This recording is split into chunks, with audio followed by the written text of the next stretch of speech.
on today's podcast, we have Anthony McGuire from Neustreet, a company that brings together data and media in the physical and digital collectibles market space. Hi, Anthony. Hey, Charlotte. Thanks so much for having me. Really appreciate it.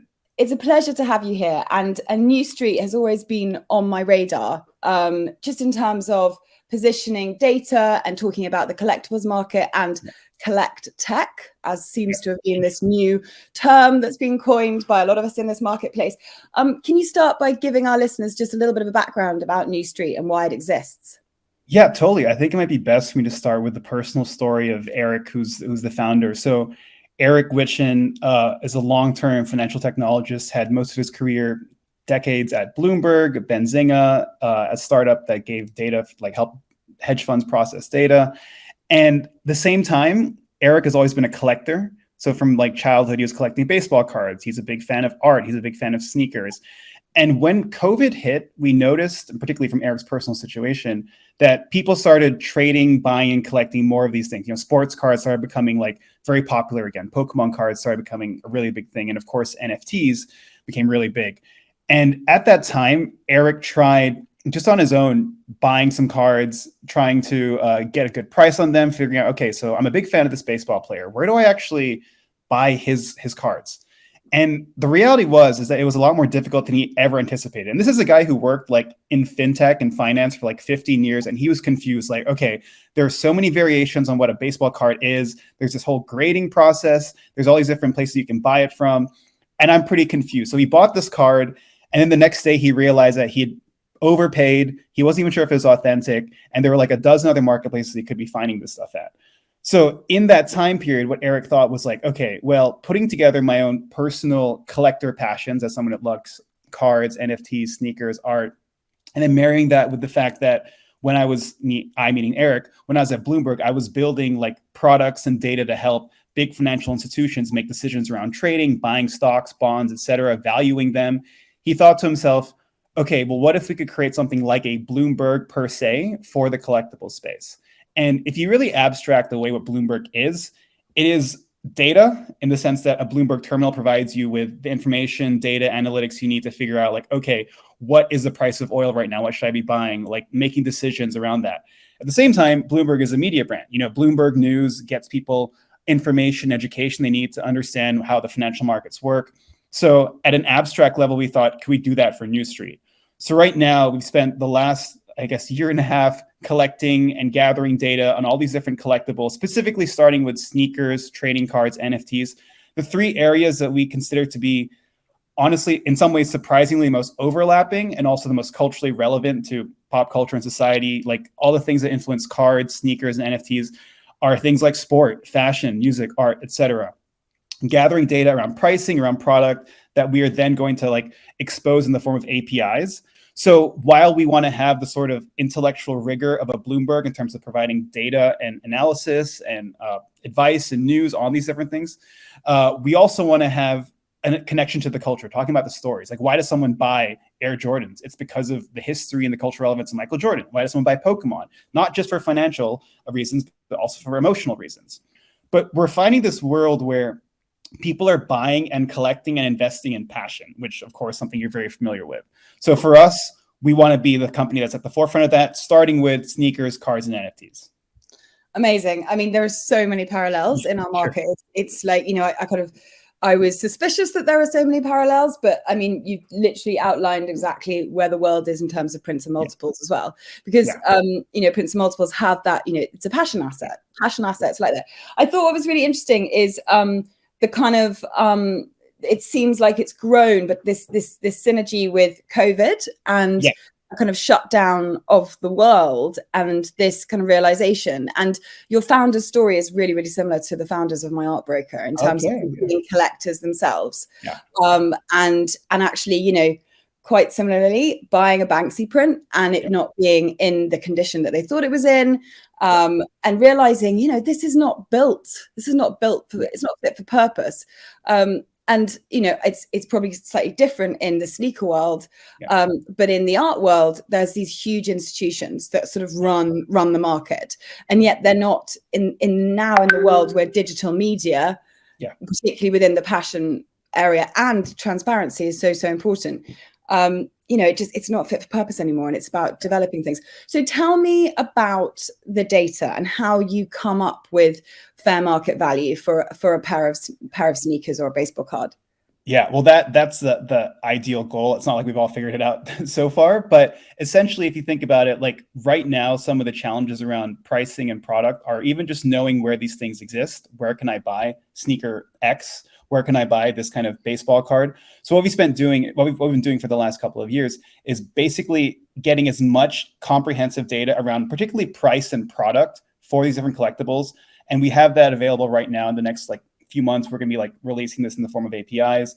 But the challenge is these markets are actually a lot more complicated than people think. Like, maybe to draw an analogy with Banksy, for example, if I just Googled, let's say, buy a Banksy print, there's so many variations, different prices you'd find on different marketplaces. And imagine if you had kind of like a sky scanner for Banksy, perhaps, that wouldn't necessarily solve what I guess fair market value is, because that could obviously fluctuate on things like cultural relevance as well.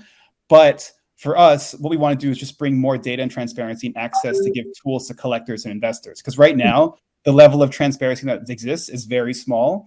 I don't think we can necessarily solve it completely without working together with other companies and a longer term vision towards how to make the collectibles market more transparent. And step one for us is just purely getting the right pricing around where you can find these things, what the historical pricing has been, things like that, and then the right data around product. So what are these actual cards? What are the variations? Where can you find them? Right. I mean, I can't tell you again how many parallels there are. Yeah. So in the Banksy market, it's actually, because obviously with prints and editions, it's a comps market, unlike original artwork. So, but actually the Banksy market is probably very similar to, some of those baseball cards that you mentioned that are relatively formulaic. Like, there's unsigned editions of 800, there's signed editions of 150. There are certain series that always hit a certain demand. And actually it's one of the reasons we exist, because if you take a print to auction, it has a market value. It has a fair market value. There are potentially another 800 in the market that have been moving through, unlike an original, which has, one particular moment and maybe a lifetime, so it's so similar. And then you have other markets like the Warhol market, which is probably more like, some of your more difficult markets. So there's different modeling, and the way we've gone about it. And again, the challenges are so different, because most people work off public auction figures because they can, because it's all in the public space. But the reality is that, particularly since COVID, but actually well before that, most of these have been traded on the private market. So you're working with, a data set which is only really a third relevant. And I mean, there must be auction houses, and I suppose eBay. Do you get a lot of data from eBay? And that's really untrustworthy, isn't it? eBay data, because do you know if it's authentic? In the same way that we have auction data that for a print that was in really bad condition, dropping the algorithm by, 90% sometimes. And it's a real challenge, but it's so interesting how different people have to approach it. The way we've done it is we've taken the public data. We've blended it with our private data, which goes back 10 years. So we've been valuing prints for 10 years. We've been selling prints for 10 years. So we've got private data on what's been happening in the private market, and particularly in the Banksy market, where we've done, probably the most amount of Banksy business privately in the world, which is a great thing to be able to say, and how that correlates. But what we've also done is picked up how series relate to each other. So I know nothing about baseball cards at all. And I know nothing about sneakers. I mean, I try not to know too much about NFTs, because from a kind of old-fashioned art world thing, I'm still yet to be convinced. But I mean, actually, that's actually a really interesting topic, isn't it? Like, when you say Eric approached this from also art investment, was it always NFTs, or did he also collect original artworks as well? He actually does both. And this is the thing, like, I'd like to emphasize that what we cover is like physical and digital collectibles, because I think those worlds are kind of coming together, right? So Eric has actually a lot of physical prints of artists that he's a big fan of, like actually many, but he also has lots of digital prints. And you find artists these days where a trend that I'm seeing a lot is this, I mean, I don't think there's an official term for this, but like kind of digital twinning, where you might have an artist who creates a physical piece of his or her work, whatever that is, and then they have like a digital version in the form of an NFT. I guess maybe in a more political philosophical statement version. That was like the Damien Hirst, the currency is an example of that, kind of maybe the social commentary behind that.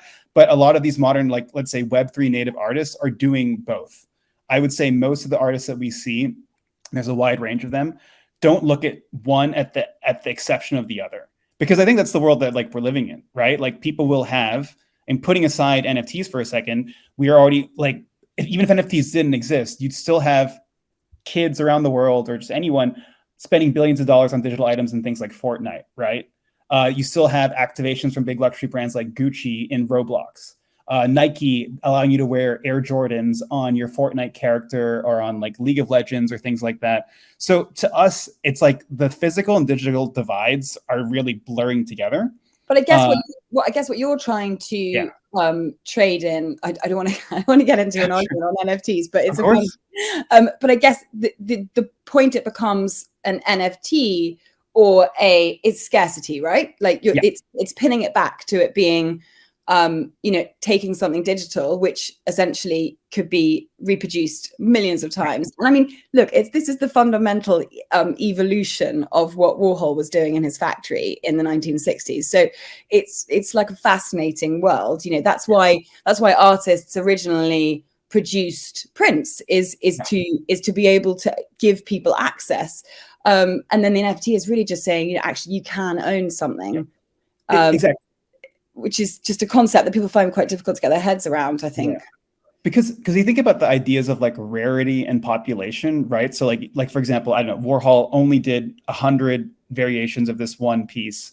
There are only this number of watches in the world that are this exact model. There are only this number of baseball cards that exist for like Babe Ruth. That's why and that's a big factor in the value of cards that are particularly vintage ones, is that like there are only, let's say, 10 known versions of this Babe Ruth card that was made in 1918, which is why they just keep going up in price. There's only this many sneakers that released, like the Pigeon Dunks in 2004, which are like very well known. There's only this many NFTs. It's just that we come to this place where the blockchain allows people to actually provably say there are only 10 of these digital items. Now, of course, the industry itself of NFTs can kind of sometimes conflate that main value proposition with all the other crazy things happening in that industry, but fundamentally, it's a way to prove the sort of digital scarcity. And that is a factor in the value of something, because like we were saying in the physical world, if we know there are only 10 of those Picasso paintings that were created, that is an element in whether something or not is valuable. Mm-hmm. Mm-hmm. And what about, so tell me about Neustreet's community. So because presumably, it's just as much about access. Like you made a great analogy earlier about Bloomberg and like just giving you data. And there's a lot of, particularly in our space, there's a lot of similar platforms that just offer data, but they don't necessarily offer connection. They don't offer the ability to see what's in demand, what's in supply. They just give you the data. So what's Neustreet's kind of mission around community in these particular spaces? Yeah, I would say like from like a B2B community perspective, like our data is meant to help people who want to build in this industry, right? Like I think if you were to be building, let's say, a trading platform or a marketplace for sneakers or for NFTs that you want to start tomorrow, and we've talked to companies that are doing this kind of thing, the sort of element of you building that is actually underrated in terms of difficulty is getting the right data for that. So for example, if our friend Sally were to go say, hey, I'm really passionate about photography NFTs because I'm a photographer myself and I love that, and also photography is just important to me, and I think we should have like a marketplace that's just about selling photography NFTs.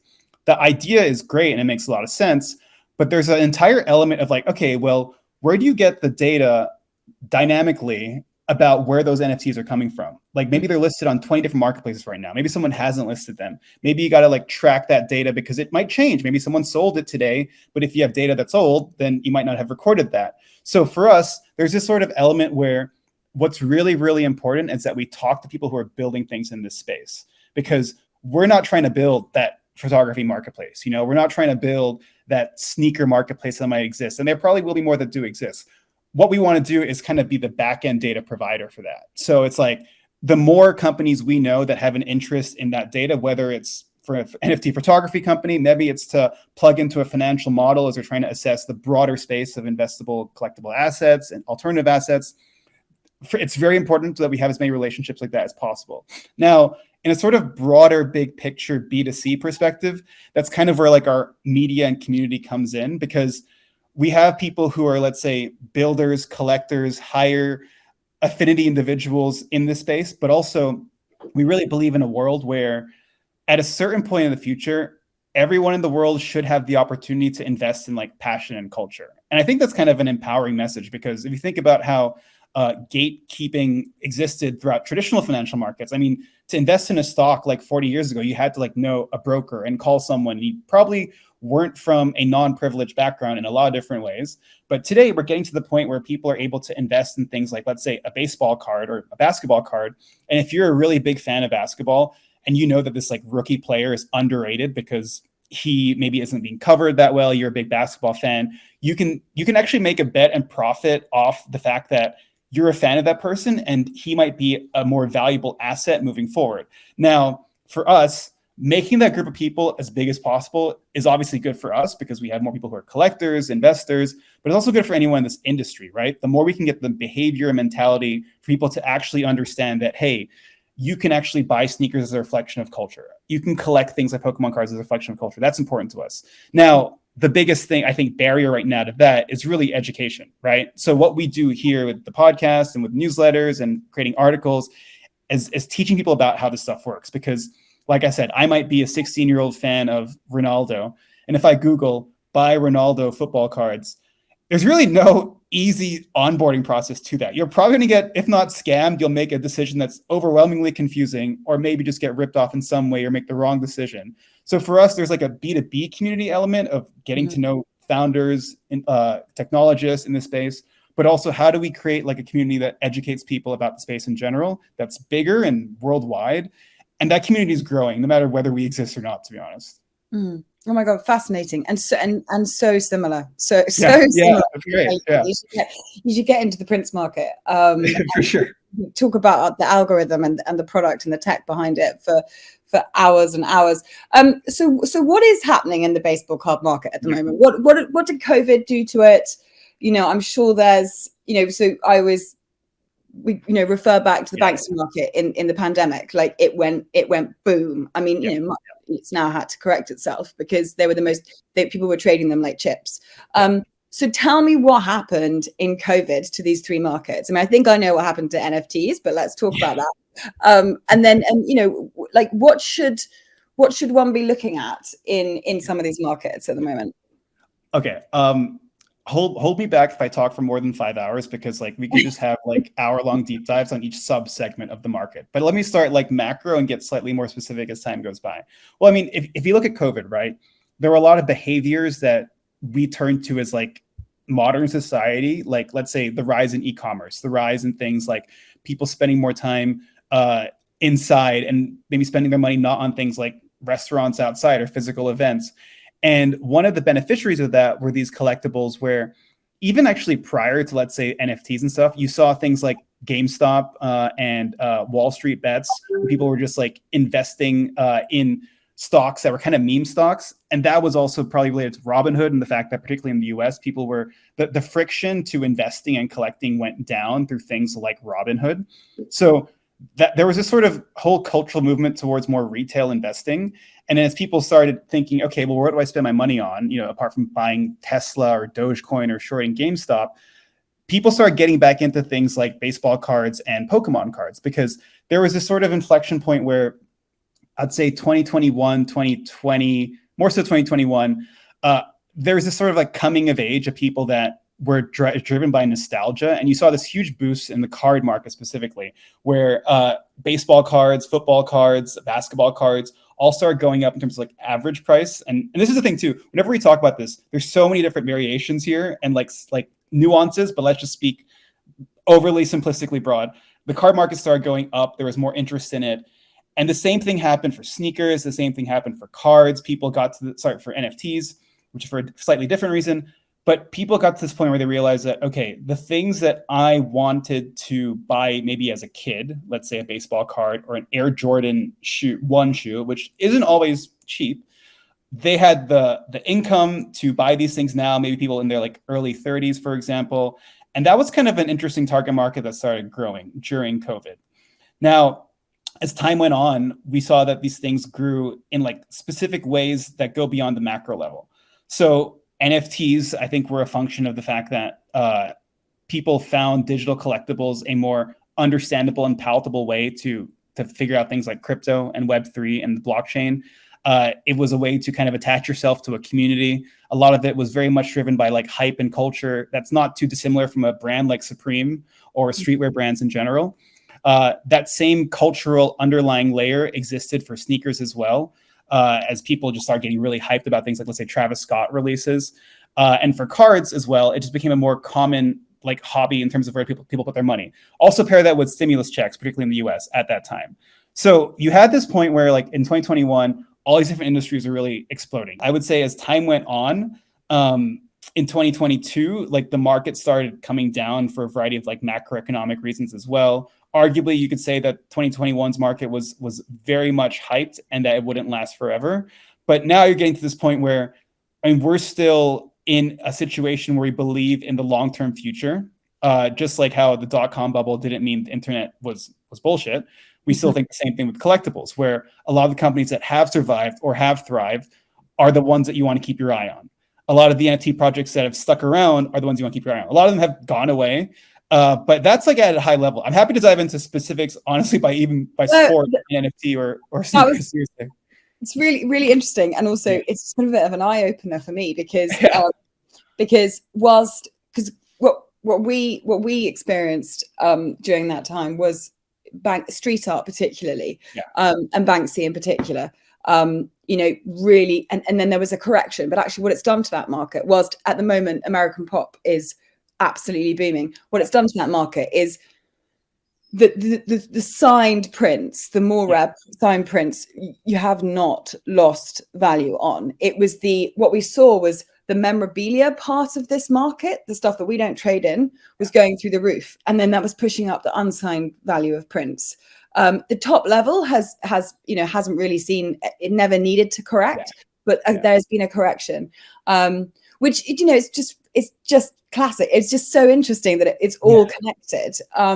And it's access and it's data, and again, like the simplicity of data, it is a lot more complicated to talk about some of the rarer prints that have to have less than like 5 data points in the last 10 years, and this is still part of the challenge, is we have to look across series within the algorithm in order to inform the algorithm, because actually you can't just take private and public sales data and run it through a varying kind of repeat sales regression technology. You have to look outside of that, and then that factor of community, which is where this conversation started, really starts becoming important, because the ability to so our site works like a trading platform in the background. So it's essentially picking up our network and the supply and demand of our network and showing it to our clients.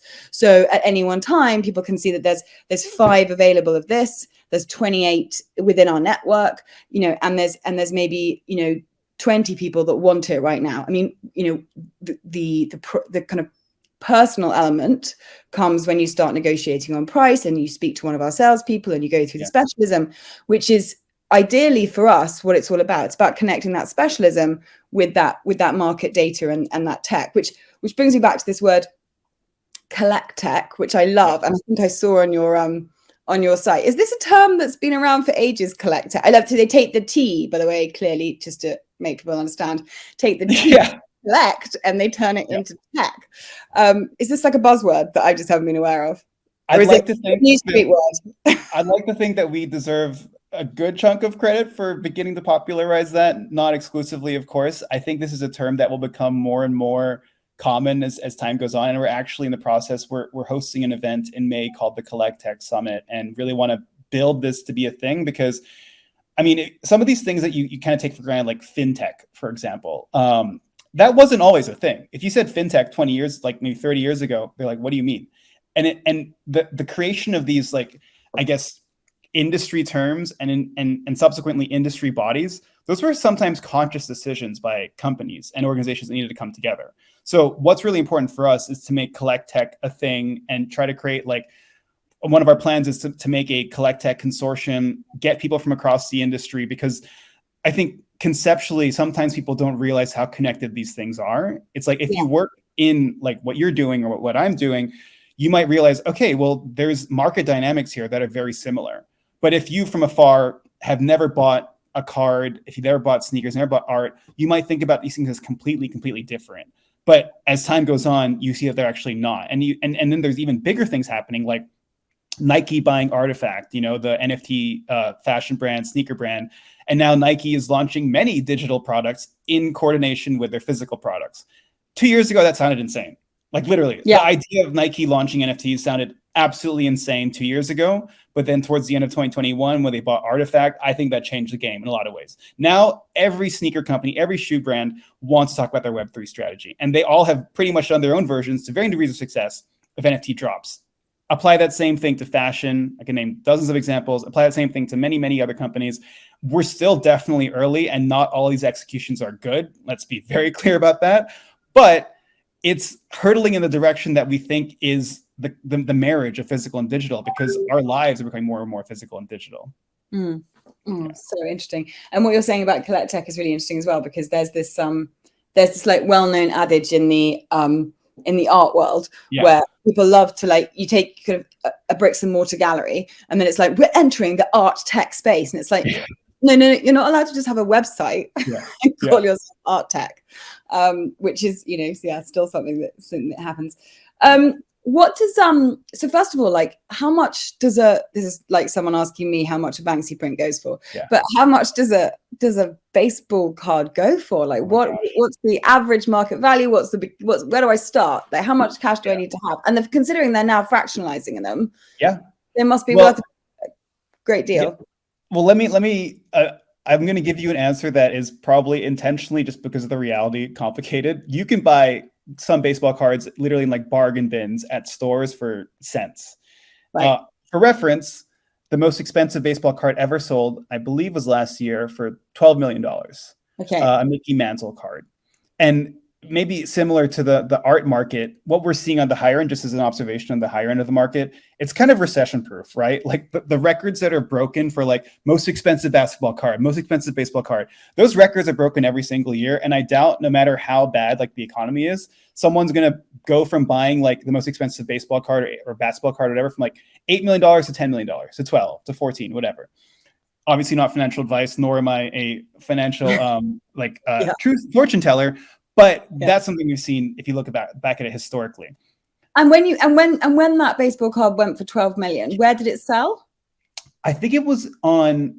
Generally, these happen on one of the big. So there's this traditional, like, let's say Sotheby's and Christie's. There's a lot of sales of this stuff sometimes across sneakers, cards, and NFTs. But also in the more sort of traditional collectible world, there are a lot of these big auction houses that are like Golden Auctions, PWCC, Heritage Auctions. They're all usually based in the US, and they're the ones that do things like, let's say, sell record breaking, like, let's say there was a Kobe Bryant jersey that was game worn that sold for a few million like last week, I think. So you have this Sotheby's, Christie's, perhaps Phillips, things like that are getting into this stuff. Then you have the world of sports related memorabilia. You might find like comic books sold from these companies like Golden Auctions, Heritage Auctions.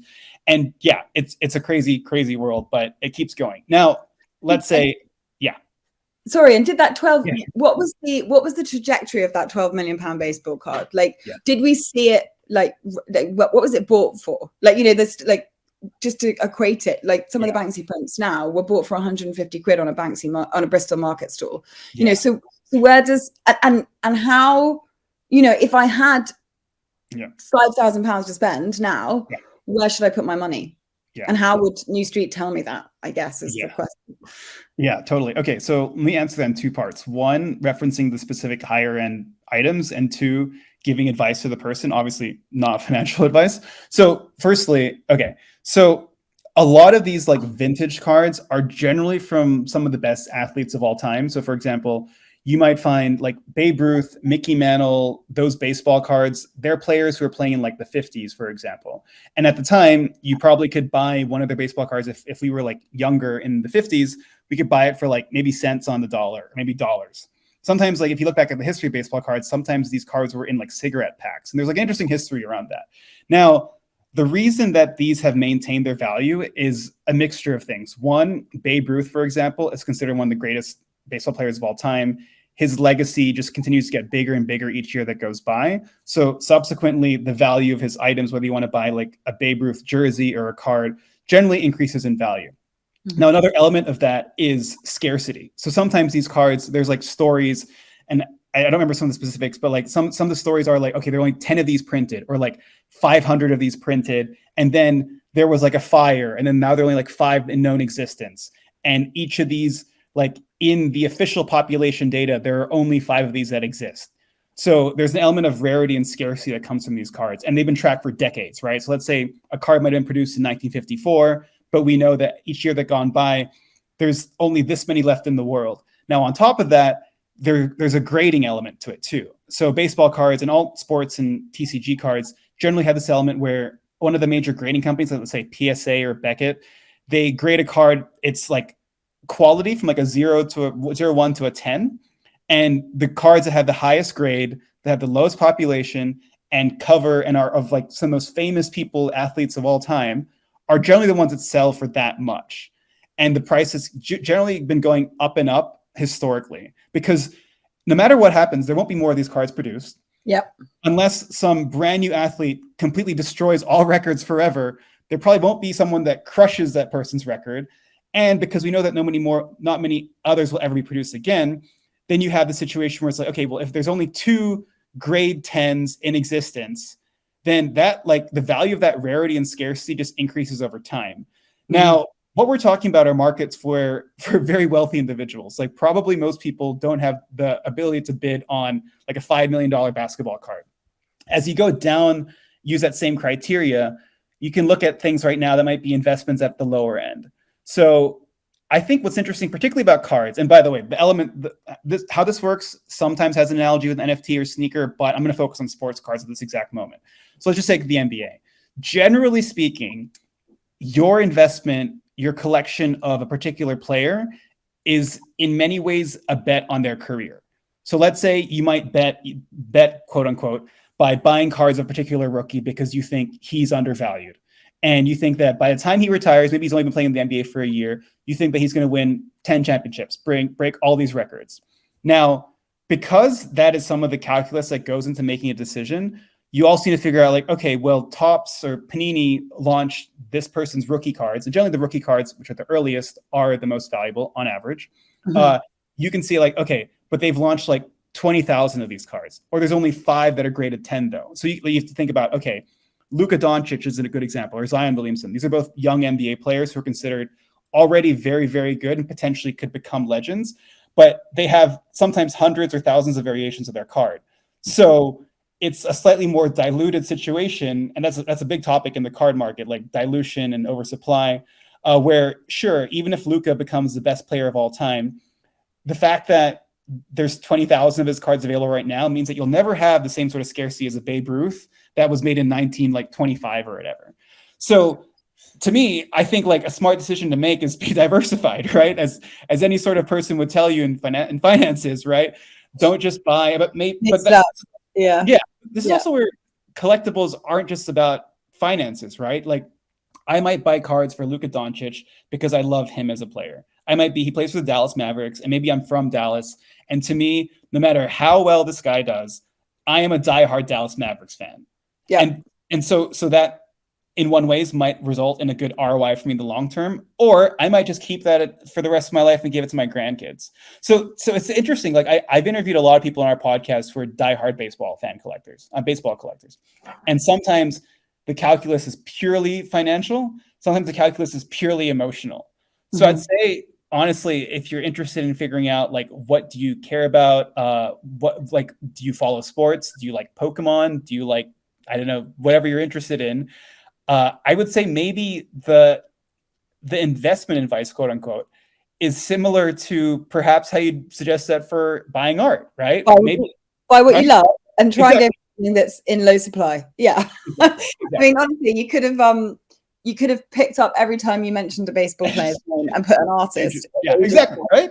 And you know, and if they're, I mean, if they're dead, it helps because the supplies stopped. And there are amazing printmakers at the moment who who are producing a huge amount of art, and they probably are going to hit the secondary market.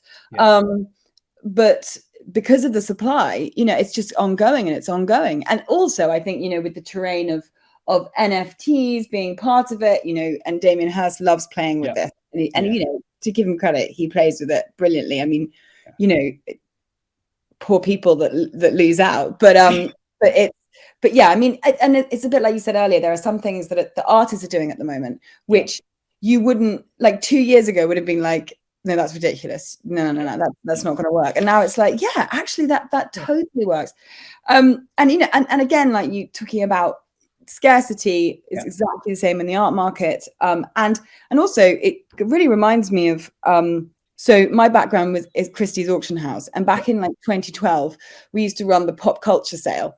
And a sale also called Out of the Ordinary. And I've just realized, and these sales have kind of dissolved into specialist handbag sales, specialist online platforms that exactly like you run. And back then it was everything that has turned into now these little fanatical groups of collectors. And now they're full of the Out of the Ordinary sale, for instance. You'd have James Bond's trunks and Swarovski encrusted dog skeleton, and a piece of wedding cake, from like the Queen's wedding that's like completely moldy but kept in perfect condition. And that's kind of what's left. It's become like the weird and the wonderful, because these actually investable markets where there are comparables, and that's the key, right? There's not anything that used to be in pop culture that in the pop culture category at auctions that has comparables and is a big enough market space because of the use of digital and because of the use of being able to connect with people digitally from around the world. There's this whole community out there, which is not the same for the weird and the wonderful. When you're talking about, unusual, I'm sure somebody's going to say there is, but some kind of weird taxidermy, Rally Road is like a fractional investment platform for alternative assets, and they talk about selling like dinosaur bones and stuff like that. There's another company called A Showpiece that does the same thing, and also that's become like the norm, right? The concept of being able to. So for me, I find that quite difficult to come to terms with, because if I'm going to own a Warhol, I want it on my wall. I know that's obviously, that the reason why it works is because some people just can afford a small share of it. But yeah, it's kind of the jar of it. But then again, in the NFT world, people don't display them. Do people display baseball cards? Is there a way to display baseball cards? There is a way to display baseball cards. Whether it's in a very big ornate display case, if you wish, or something just more informally, I don't know, holding it into like a binder. And also just give a shout out to some NFT companies that I'm a big fan of. There are like digital display like panels where people have, let's say, their NFT sitting in their living room, and it might be like, let's say, an interactive piece. So it keeps like looping. Infinite Objects is a great company that does that. We're close to them. And I think it's there's so much to talk about here. I mean, I'd like to think as well that my dream for, let's say, 5 years from now, because I think you touched on a really good point that seems to be a challenge across art and all the collectibles that I've been talking about, is I'd like to think like 5 years from now, if I type in whatever search platform we're using or however this ends up happening, like what is the price for Banksy prints? Like, how could I buy Luka Doncic cards? How could I buy like Air Jordan 1s? There's actually data that tells you what you need to know. Because right now, if you enter those queries onto Google, sure, you might have some articles that are like, hey, here is a variation on some. Hey, buy some right here. Hey, here's like a recent price, a big sale that happened on Christie's or whatever. That doesn't answer your question. That doesn't answer like, what should you be buying? What's the difference? Okay, like what should I be thinking about in terms of like comparables, etc. Right now, that doesn't exist. What we're building, and everybody else who's interested in this, is ideally like a way to make that future a reality. And we know that we're just one piece of that puzzle. We're not the whole thing, but we want to work with people to make that happen as part of like a broader collect tech vision.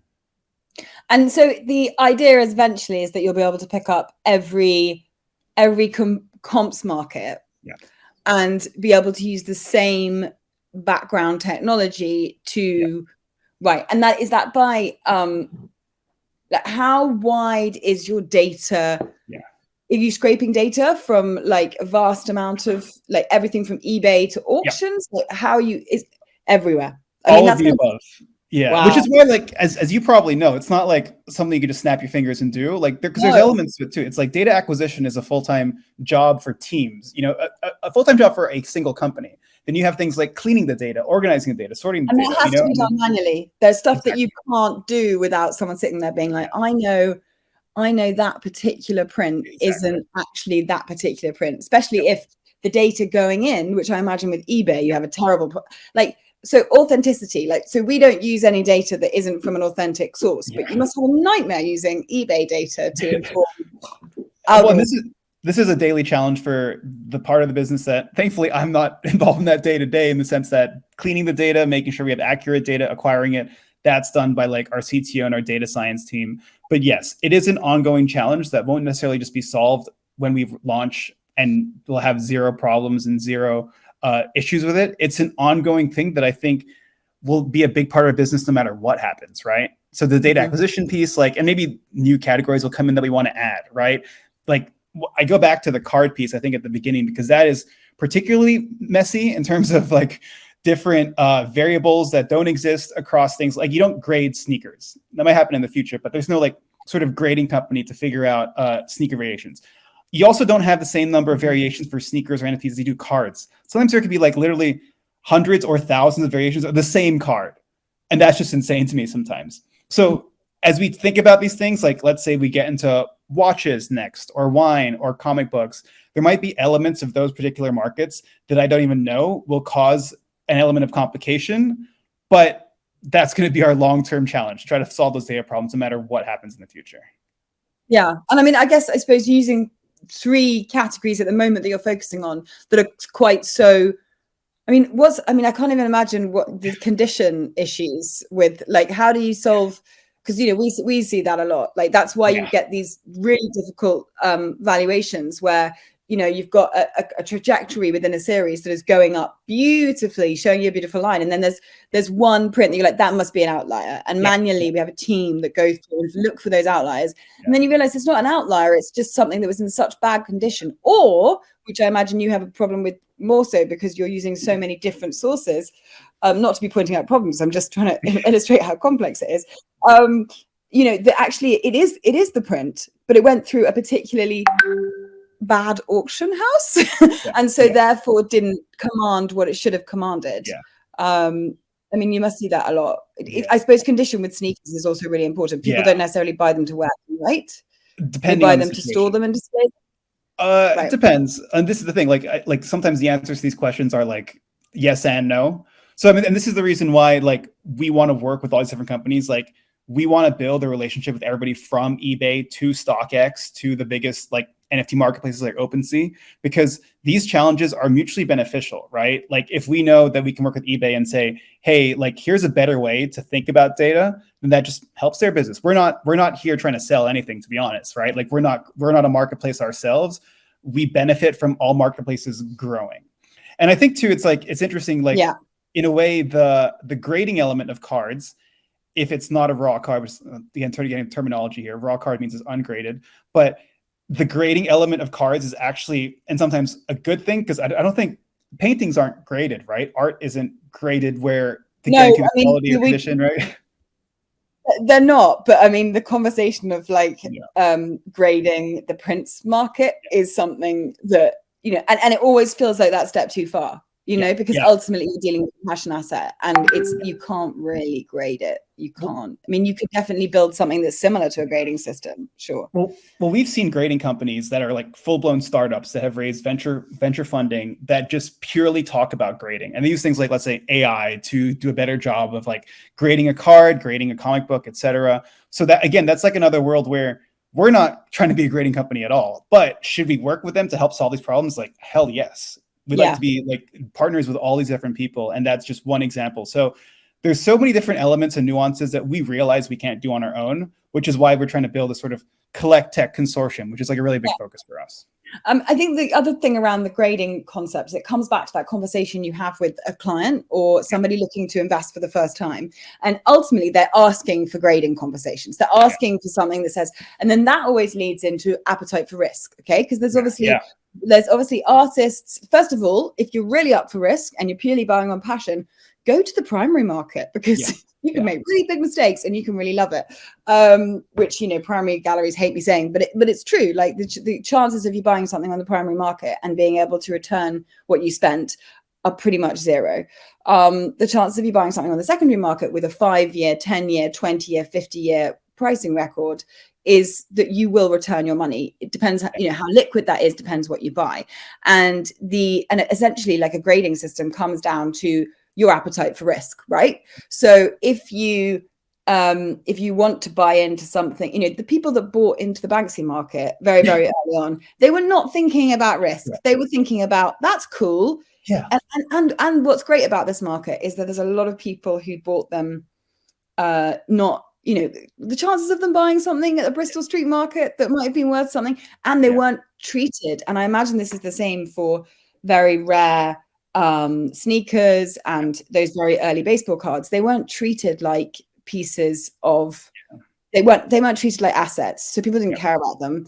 They literally stuck them up. They shoved them under the bed. Some people don't even realize what they've got. Then they've got to go down authenticity and get a pest control certificate. And then they're just shocked and amazed at the fact that they might have something real. And, you know, it can make a huge, huge difference to someone's life, you know, like realizing that you've got a genuine Banksy. But, you know, there's when we come back to grading, if you're entering this market knowing that there's a secondary value for something, there are artists that you would invest in that are very particular to how long you're hoping to hold it, you know. And at the height of the market in 2020, and you probably had exactly the same, you know, towards the end of 2020, early 21, we had exactly what you're talking about. The financial audience went sky high, but all they were really interested in is, what can I get at a good price? You know, what can I get now? What can I get now that's at a good price? The ones that, and the other side of our database, as it sounds the same with you, is people who they're buying for passion. Their risk doesn't really come into it, which is why grading doesn't really work. They're buying for passion, but they're also just sensible about their investment. And the reality is, if you buy a Warhol print or a Liechtenstein print or a Keith Haring print, and you buy it from a reputable source, you will not lose money. So it's the perfect investment. If you love it, what could be better? Yeah. Well, this is the thing where we are very, very intentional about the fact that we're not just purely like a financial platform where it's like, okay, here's the ROI on this Pokemon card. We also are very much open to the fact that someone might just love Pokemon, right? And I think that those worlds can coexist. And in fact, they overlap a lot of time. Maybe as a collector, I'm just a diehard fan of the Philadelphia Eagles. So I will buy any merchandise, no matter what price it is. I'll buy any cards from the Philadelphia Eagles. But when we talk about basketball, I am basically a gambler. I am an investor. I will only go for basketball cards that have gone through my own rigorous analysis, and whether that's a better investment for me than wherever else I'm putting my money. And I think that makes sense, right? We treat these things differently. Like, you might talk to people that are looking at art as purely an investment. You might talk to others as being big fans of some sort of artistic movement. And I think that's honestly the way the world is always going to be. It's never going to be one at the expense of the other. And what we're mindful of in particular is the fact that no matter whether you are someone buying a quote unquote, let's say a Pokemon card because you love it, maybe you're buying it for a friend, you know, that Pokemon is what they love, or an investment, we respect both of those behaviors equally. And not just that, but you'll need like data, you'll need media, you'll need education, no matter who you are. It's helpful for you to make a better decision to just have like what we're trying to provide, no matter what your outcome is. And I think that's where we want to really be a tool for any collector or investor, no matter who you are. And I think that's like the perfect roundup, because you've literally just hit it on the head, which is around decision making, isn't it? Like it's around, you know, our mission as a company, changed over the last 3 years. And we started off, facilitating sales, buyer, seller, facilitate. You will get a better deal if you work with MyArtBroker. You will, because we're built in order not to need to charge people as much. We're an online business. Particularly in the art world, we're incredibly agile, which isn't very difficult to be more agile than the rest of the art world. But it's built for that. And that's the USP. These days, it's around giving people information. It's around, I hate using the word education, because actually many of our clients are so much more educated than I am about what they're buying. But what they don't have is the data that they need at their fingertips. So it doesn't matter if you're buying for passion. It doesn't matter if you're buying for finance. It doesn't matter if you're buying for your wife's birthday, which is coming up in September. So you really need that print delivered on this date, because she's been looking at it for the last 12 years. And now is the time that one's available at the price that you were looking for it at. But the point is that you have that information, and it's not this completely confusing world that starts with a Google search and ends in okay, I'll bid up to that amount on eBay.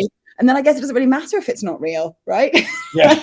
That's where you end. So, it's just been so fascinating. Anthony, thank you so much. We could talk for hours, and I'm sure that there is, is it an app that's going to launch then? Is there an app coming out? No. There's a B2C app that is in development, but that's still kind of no specifics on timelines or development on that right now. But what we look out for is the next Neustreet. I would say if you're like a business trying to build in the collectible space that would most likely need data in the form of like our APIs, we'd open to any discussion around that. And also, as we build out our media, we've got a newsletter that I would love people to subscribe to. We've got our own podcast.